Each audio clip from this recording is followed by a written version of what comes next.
Салам достор, биздин каналга жазылыңыздар. Башкалар көрсөтпөгөндү биз көрсөтөбүз.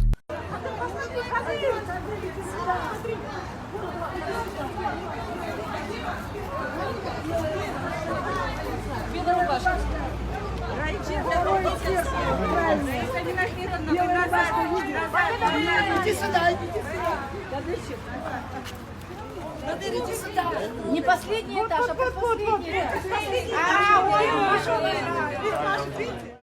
Бүгүн 4-сентябрда интернетке УКМКнын убактылуу камоочу жайына киргизилген мурдагы президент Алмазбек Атамбаевдин тарапташтарынын видеосу тарады. Ал видеодон КСДПнын өкүлү Кундуз Жолдубаева, Атамбаевдин аялы Раиса Атамбаева, уулу Кадыр Атамбаевди, депутат Ирина Карамушкинаны жана башка тарапташтары көрүнөт. Алар Улуттук коопсуздук мамлекеттик комитетинин терезесинен карашып, терезе тараптан Алмазбек Атамбаев көрүнүп жатканын айтышып, ал да аларга жооп беретинде кол булганына кубанып жатышканы тартылган. Баары жакшы болот, биз чыдайбыз, деди кол булгалап жатып Кундуз.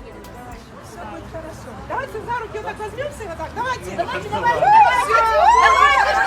За руки, ребята, да. Поддержка. Наше дело правое. Как же вы увидели, надо же. Я увидела, машину. Молодец.